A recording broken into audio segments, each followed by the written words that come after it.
Mana Hindzuala 64 Xitoy paxta navi ekilgan. Buni intensiv usulda yetishtirsangiz 70-80 sentner o'rtacha hosildorlik.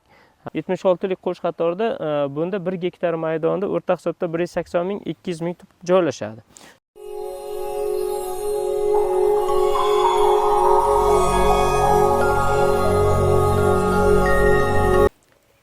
Uchinchi may Farg'ona viloyati Toshloq tumanidamiz. Mana Hindzuala 64 Xitoy paxta navi ekilgan. Bu paxtamiz o'rta pishar, 115-120 kun oralig'ida pishadi. Buni intensiv usulda yetishtirsangiz 70-80 sentner o'rtacha hosildorlik. Qolgan usullarda yetishtirsangiz ham bunda ham jarayonlarni, oziqlantirish dasturi, boshqasini to'g'ri amalga oshiradigan bo'lsangiz 70 sentnergacha hosilni bemalol olasiz. 1 gektarda, ya'ni 76 lik qo'sh qator agar adashmasam, to'g'rimi? To'g'ri. 76 lik qo'sh qatorda bunda 1 gektar maydonda o'rta hisobda 180 ming 200 ming tup joylashadi. Chunki ekish oralig'ini ham hisobga olingan. Bu yerda ayrim joylar sal qalin tushgan. Agar buni yagona qilmaydigan holatda hisoblasangiz 220 mingtaga yaqin ko'chatingiz bor. Xo'p, Hindzuala 64 paxta navi sho'rga chidamli, suvsizlikka chidamli. Bundan tashqari qisman hasharotlarga chidamliligi bor. Ya'ni beten geni kiritilgan bularga, ko'sak qurtlariga nisbatan. Lekin qolgan hasharotlar baribir adaptatsiya jarayoni kechadi. Shuning uchun buni to'liq nimadan, zarar kunandadan himoya qilingan deyish xato. Ayniqsa qandalar turkumi, mana beda, g'o'za, dala qandalari baribir zarar beradi. O'tgan yil ham buni guvohi bo'lganmiz. Tojikistonda ham, Qozog'istonda ham, O'zbekistonda, Qirg'izistonda barcha joyda mana shu baribir shu qandalar zarar bergan. Hosil elementlari, ya'ni shonani sanchib so'rishi natijasida. Shuning uchun albatta buni ham hisobga olasiz. Lekin oziqaga o'ta talabchan. Dastlabki unib chiqishda, ya'ni chigit ekish bilan unib chiqish fazasida tuproqni yesi darajasi, ya'ni oziqa moddalarining aktiv holatda ionlar bilan ta'minlanganligi darajasi 0.8 dan 1.2 gacha. pH darajasi 6 dan 7 gacha bo'lgan oraliqda normal holat kechadi. Ya'ni ildiz yaxshi rivojlanadi, ko'chat sog'lom bo'ladi va barg orqali ishlov berishda muvozanat saqlanadi. Shunisiga alohida e'tibor berasiz.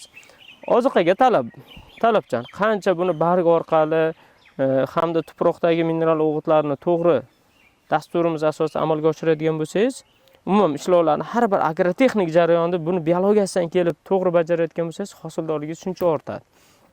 Qaysidir jarayonda, masalan, agrotexnikada yoki himoya qilishda bitta xato qilsangiz, keyingi xatoga yo'l bo'ladi. Hozirgi holatda yana bitta narsani ko'p mana shu fermerlarimiz xato qilishadi. Ya'ni Xitoy paxta navining ekish chuqurligi 5-6 sm, ayrim joylarda 4-5 sm qo'yaveradi. Yo'q. Asosan 2-3 sm qo'yilsa, ekish apparatlarining og'irligi bilan tuproqning o'zini strukturasiga qarab 3-4 sm ga tushadi. Bu esa tuproqda o'sha urug'larning unib chiqish energiyasini to'g'ri boshqarish bo'ladi. Qancha yuzaroq ekilib, nam bormi yo'qmi, aynan bu Xitoy paxta navlarining bitta zo'r xususiyati bor. Mana udalangiz bilan udalangiz o'zingiz farqini ko'rib turibsiz. Bunga suv qo'yilgan, 3 ga qo'yilgan, ham suv qo'yilgan. Unda suv qo'yilmagan.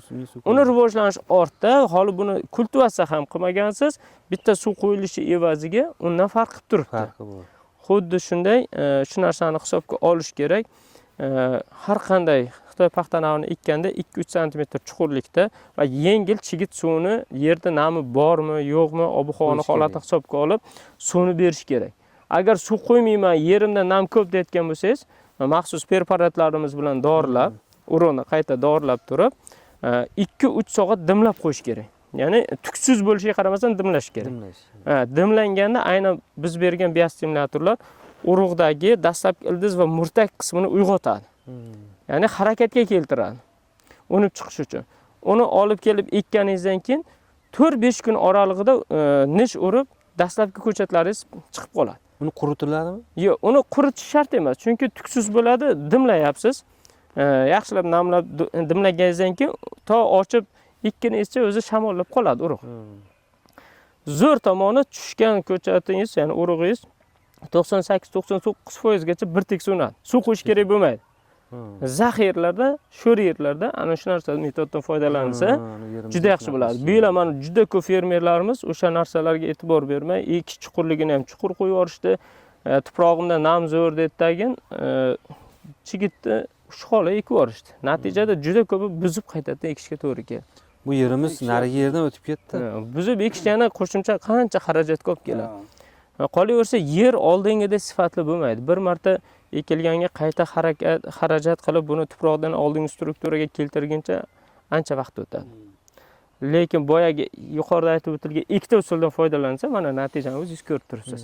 Bag'rigini ham, o'suv nuqtani ham shakllanish. Kasallik ham yo'q. Kasallik ham yo'q. Sababi o'zi nisbatan sho'rga chidamli bo'lgani uchun ildiz hajmi, vilt, xo'p, Fusarium oxypersum kasalliklariga chidamli bo'ladi. Va bundan tashqari bargdagi gommoz kasalliklarga nisbatan chidamliligi bor bu paxta navlarining. Agar shunda ham oziqlantirish dasturi, agrotexnik tadbirlar va profilaktik jarayonlarni to'g'ri yo'lga qo'ymasangiz, albatta bu navlar ham u kasalliklar bilan chalinadi. Chunki bunga chidamli ekan bo'ldi deb qo'yib qo'yish bu xato.